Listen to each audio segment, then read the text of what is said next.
Hello' বন্ধুসকল, আহক আমি লেটছ লাৰ্ণৰ আৰু এটা পাৰ্টলৈ সোমাই যাওঁ। পাৰ্ট নাম্বাৰ হৈছে এইটো 13।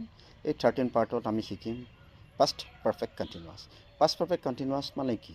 পাষ্ট টেন্সৰ কাম হ'ব লাগিব। পাৰফেক্ট মানে আগতে হৈ যাব লাগিব। তাৰপিছত কণ্টিনিউ মানে কণ্টিনিউটিত থাকিব লাগিব। তাৰমানে কি বুজাব যে অতীত কালত যিটো কাম কেইদিনমানৰ কাৰণে বা অকণমান সময়ৰ কাৰণে সি চলি আছিল আৰু পাষ্টতেই তাৰমানে অতীততেই কামটো সম্পূৰ্ণ হোৱা বুজায় বা সম্পন্ন হোৱা বুজায় বা সম্পূৰ্ণ হোৱা বুজায়, তেনেকুৱাবিলাকতে পাষ্ট পাৰফেক্ট কণ্টিনিউৱাছ টেন্স ব্যৱহাৰ হয়।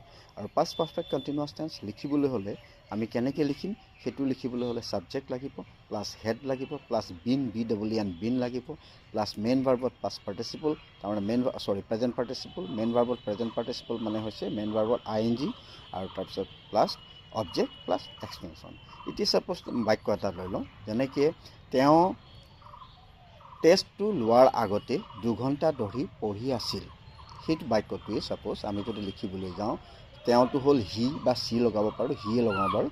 হি had been studying for 2 hours। যিহেতু আমি 2 hours বুলি এটা ডিউৰেশ্যনৰ কথা কৈছোঁ, সেইকাৰণে ফৰ লাগিল, নহয় জানো? He has been studying for 2 hours before taking the test. হ'ল। গতিকে এইটো চেণ্টেঞ্চ হৈছে পাষ্ট পাৰফেক্ট কণ্টিনিউৱাছ। গতিকে সকলোৱে বুজিছে, পাষ্ট পাৰফেক্ট কণ্টিনিউৱাছ টেন্স হ'বলৈ হ'লে পাষ্টতেই কি হ'ব লাগিব? কামটো চলি সম্পন্ন হৈ যোৱা বুজাব লাগিব।